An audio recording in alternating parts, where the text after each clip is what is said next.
Hey, good morning, everybody. Welcome to the Ankerstar Wealth Morning Show. It is Friday morning. We had our first NFL game last night. I guess it was pretty good. Okay, I watched it. It was really good.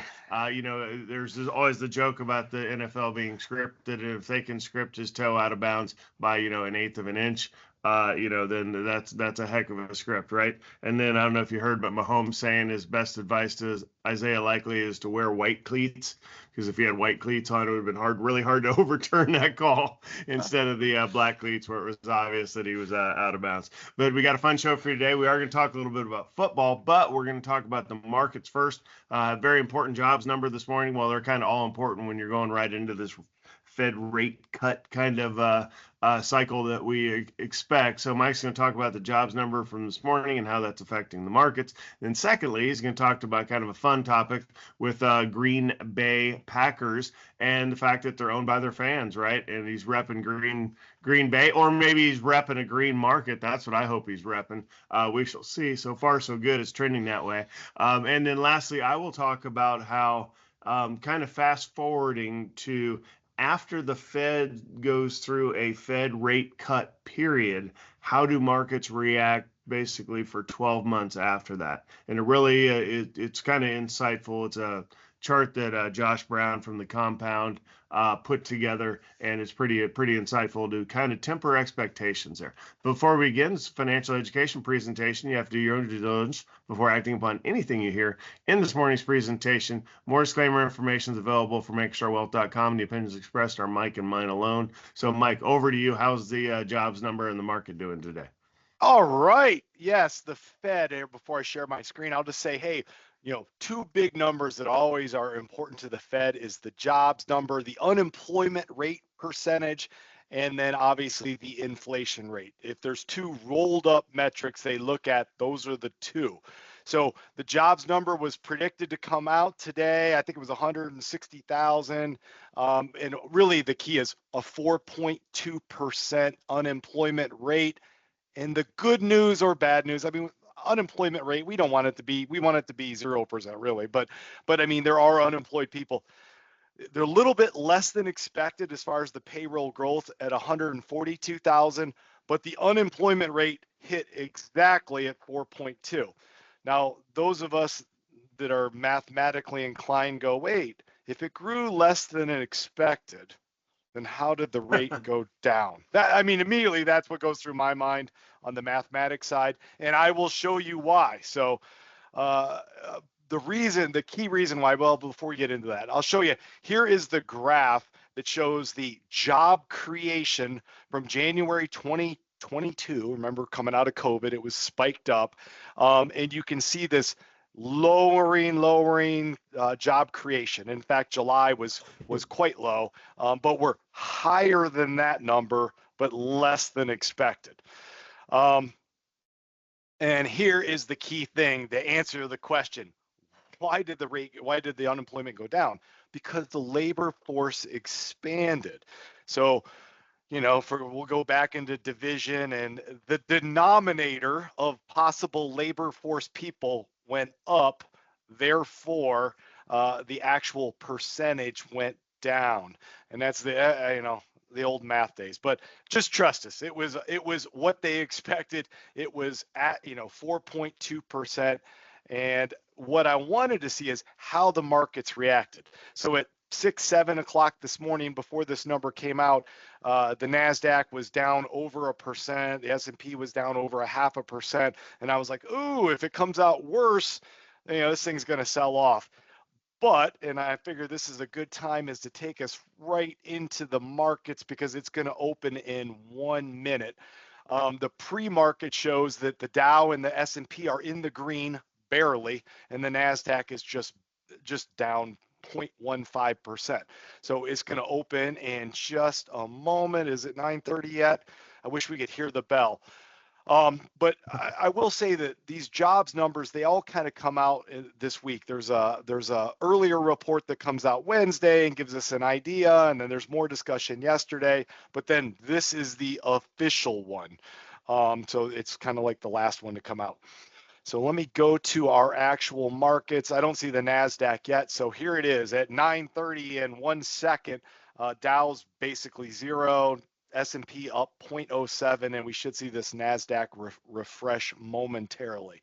But I'll come back to that. Actually, the NASDAQ's up 0.06. So it's kind of a big nothing, right? Everything's right where it ended yesterday.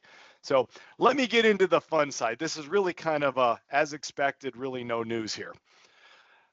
Green Bay Packers, and I've known this, I've never really looked into it too much, but is an NFL team that you can buy stock in. And when I was thinking about buying stock in an NFL team, wouldn't that be cool if you got to vote on who the coach is or the general manager? You know, those are the people that actually pick, you know, the draft. It'd be really cool if you could vote on who to draft and things, or even if you owned enough of a percentage of the team, they'd like let you call a play or something. That would be really cool.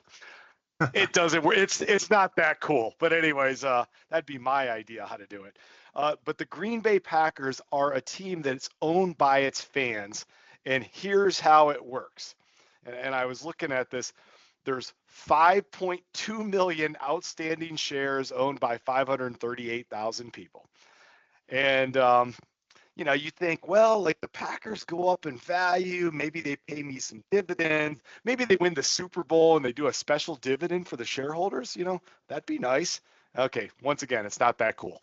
I wish it was. You know, here's a key thing that says about this investment. The shares pay no dividend. They're non-transferable except for passing to a child or relative, and they do not have any intrinsic market value. You do get to go to the team's annual meeting and vote for the board of directors. The board of directors of, you know, there's like 7 people, but it's not like the coach and the general manager. So don't get too excited on that. The team says the owners do not make any financial gains from ownership. The only way they get money is if they sell their stake back to the team for a percentage of the original price. And oh, by the way, they've issued special offerings where they issue more shares, which we know devalues the ownership, but they do that to bring in some money to do stadium upgrades. So is this a good investment? Not really, no. But what is the benefit of this investment? I own a piece of the Green Bay Packers. That's what it is. Oh, and I get to go to a team meeting or something like that. And I probably can run around with 537,000 other people and say, I'm an owner of this team. So, you know, it's not like you get to go negotiate with Brett Favre, Aaron Rodgers, Jordan Love. You know, it is what it is. But I just think it's an interesting concept. Now, if the team did some of the ideas I had there, as far as issuing special payments, how about a dividend every time the team wins? Wow, wouldn't that be motivating? You know, you could buy a team, and if they get a 16-win season, you know, you get extra dividends. I mean, there would be some cool things you could do with this, but they're not there yet. And I don't know, Steve, you probably I heard about this since I was a kid. You could own the Green Bay Packers. And I even tried to look to see if you could see a stock ticker, but you can't. You know, I don't know. What do you think? Yeah, gimmick, right? I mean, it's been out for over 100 years now. When you look at that first offering being 1923, and probably the most interesting comment I see on this page is the private equity piece.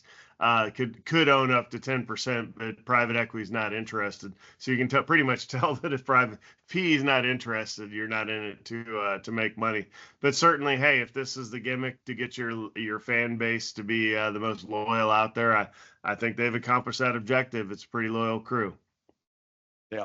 So I'll just flip back to the markets. We'll look, yeah, pretty much actually the Dow and the S&P up a little bit more. So that's kind of good news. And I'll turn it over to you for the rest of the show. All right. Sounds good. Always love football stuff, but back to the markets. Let me share out a graphic again. I saw this from, you see in the upper right, the compound. Again, that's Josh Brown and his crew of folks that are super smart, super entertaining to listen to. I would say the number 2 rated show that I know about, obviously behind ours. But they have a few more viewers, but we're working on that one day at a time. But stealing his slide here because it's like, okay, well, let's think about, let's fast forward, right? So right now is Ankerstar Wealth, and we just had our investment advisory board meeting yesterday where we sit down and talk about, how are we positioned, or is that correct? And, and taking a look at things. Well, kind of pretty much the most forecasted Fed move is here later in, in 2 weeks, I think, is they're going to start cutting rates. We don't know whether it'll be 25 basis points or 50 basis points, i.e. 1/4% or 0.5%. But when they start that cycle, right, we're talking to things about we want to be invested in bonds, we want to be invested in real estate, things that directly benefit from these cuts. So it's like, what do things look like afterwards, right? So to kind of expect, some folks will say, well, the market's going to rip higher. It's like, well, it could, but then again, generally the history of Fed cuts is that they're a little bit too late. You don't want to be early, right, and turn around and juice the markets higher for when you haven't really solved your inflation or unemployment problems. The trick is to kind of meter these cuts in to where they're about right, the Goldilocks moment. And that's very difficult, obviously. So historically, though, we've kind of trended to be too late, right? And that's what you're seeing here. So there's a lot to digest on this chart, but you can see these are all Fed cut cycle start dates, right? And in the forward 12-month returns, so fast forwarding a year after they start. So if they start in 2 weeks, what does the market look like, next September? And you can see all the data, but if you look at the right column they have in a square there, it really depends on whether there's a recession or not. But the most important thing is on both. If there is a recession, then you're down 16%. If there's not a recession, then you're down 4%. So you can look at individual cases that have fought against that trend, but for the most part, things are down. So why would they be down when the Fed's doing the right thing by cutting rates? Is generally they're either too late or they can't cut fast enough. We talked in the office yesterday about unemployment number. When unemployment starts going up, it's like turning the Titanic, right? It takes forever to get the turn in, so you can put the inputs in, but you're just not turning. And I think that's what traditionally we have seen out of the Fed rate cuts is they start on them at the right time, but they can't keep pace with how much they should really cut without scaring people into thinking there's a huge problem. So what do I say? So mitigate your expectations for the next year of the market just screaming higher for equities. So that's why, again, you're seeing exposure increase in both investment grade bonds to kind of lock in what we have for longer right now, as well as real estate, which benefits. We should see a comeback in the real estate market, not only just residential, but everything that's affected, all types of real estate that are affected by the interest rate that are out there coming down. So that's what I have for you. Not to be too depressing about looking forward, to just be, temper those expectations about the market, which is, going up hugely in 2023, and then also 2024 to date, we're at 15% or so up on the year, another banner year, right? Just it's hard to expect that for 2025 because we have to digest the cuts, and we'll see how the Fed plays it. So that's what I have for you today. Mike, any thoughts on that before we sign off here? No, I mean, it looks realistic. And then, of course, just prepare for some volatility going into election time. So we will see. Yep, there you go. And I will next week talk about the new building, give you another update. Plus, we're having a winter educational series where we'll bring folks in, have you out to the building, that sort of thing. And we're having our first educational happy hour on Election Day, November 5th. So more information on that. So that should be fun, because who's stressed out on Election Day? Everybody, pretty much. So, all right. Thanks you guys so much for listening. You guys have a great weekend, and we will see you back on Monday. Bye.